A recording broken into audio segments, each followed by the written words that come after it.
guys about honor, dishonor in family court. If you understand this concept, this is all you need to be successful in family court. The only way you lose in family court is by them putting you into dishonor. Now, the first thing you guys got to realize is the court is actually just paperwork. It's all just paperwork. The hearing part is not actually the court. It's just the formality part of the court. The real court is paperwork. And then when you go to the hearing, you're supposed to present your paperwork in the hearing. And the way that they do it is they're so good at it to get you into dishonor is when they send you paperwork, a lot of people don't actually respond to the paperwork, or they respond incorrectly, or when they come to court, the judge kind of tricks you into like a question and answer session, and you totally avoid presenting your paperwork into the court case, so you fall into dishonor because you never responded to the actual paperwork. And when you come to court, the judge, you're not talking to the judge. The judge is just a referee. He's just there to basically serve as a third-party referee to make sure that everybody is following the proper procedure and not violating any laws. But what happens is when you go to court, when you're talking to the judge, you're not actually talking to the judge. You're making a record for appellate purposes. And if you don't know what you're doing, and they realize that they're just gonna keep playing along with you and doing whatever it is that they want, because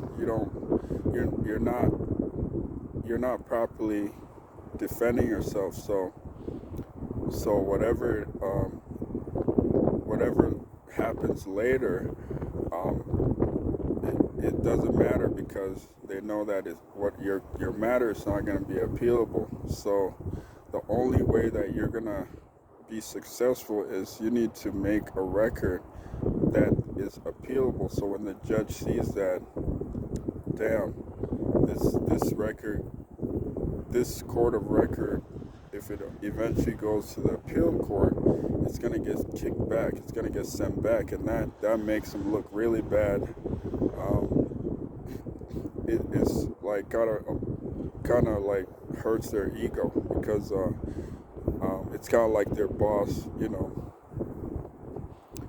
reprimanding them for not doing their job correctly.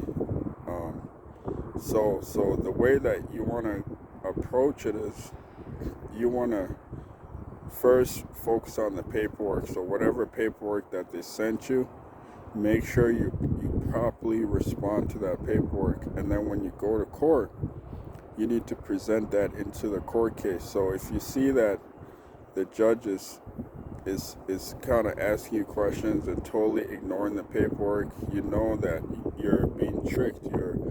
You're going off course. So what you have to do is you have to enter that paperwork into the record. So you will see that the judges will do everything to stop you from doing that.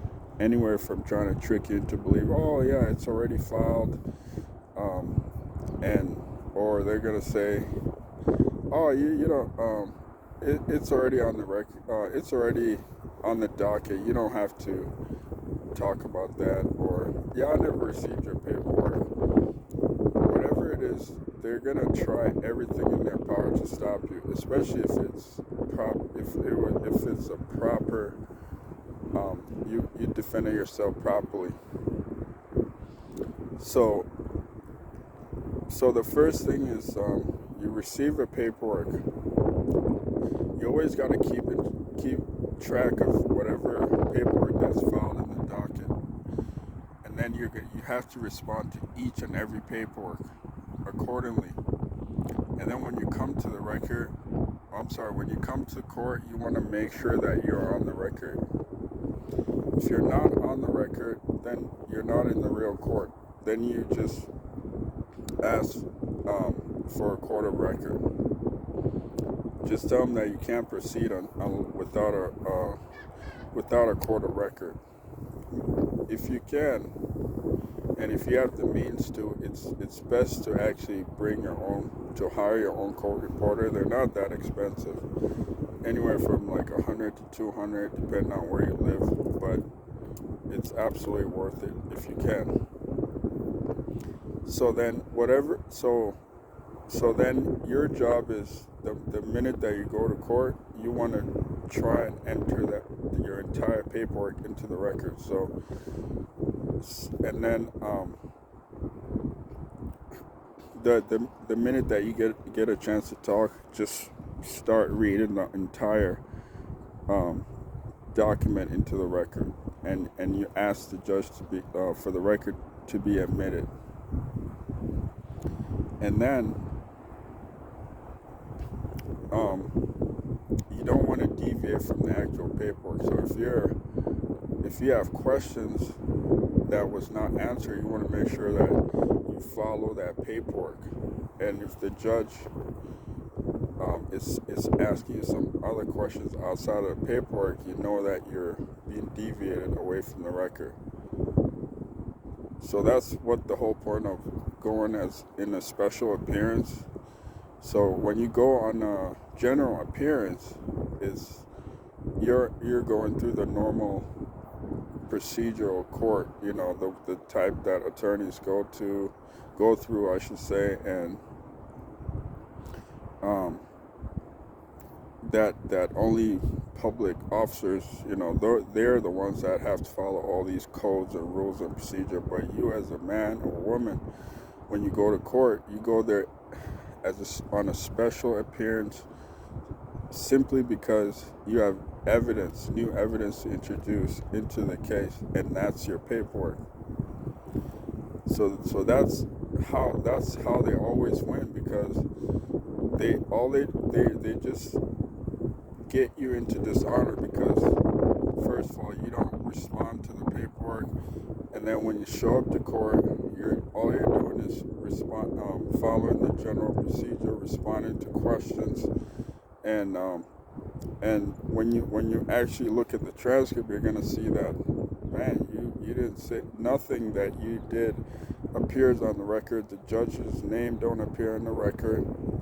He's just referred to as the court, so he's never liable for anything, and that's how they always win.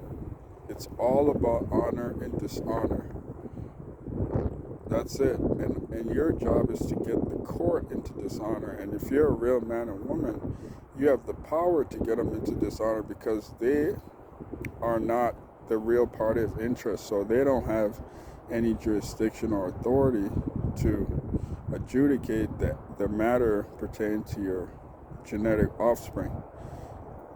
But if you come in there talking about my child and my kid, and you're answering questions, you're talking about statutes and codes, you're never going to win. And that's why their success rate is over 95%.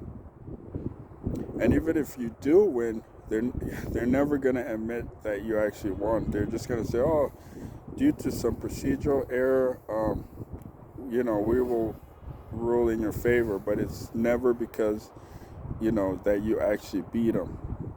And don't be surprised if even if you won, it doesn't seem like it's not going to show up in the docket, and it's just going to sound really strange, like even when you win. So that's how you know you're going in the right course. But remember, guys, it's all about honor and dishonor, and you have to always stay in honor no matter what. No matter how hard they try you, You always gotta stay in honor. Until next video.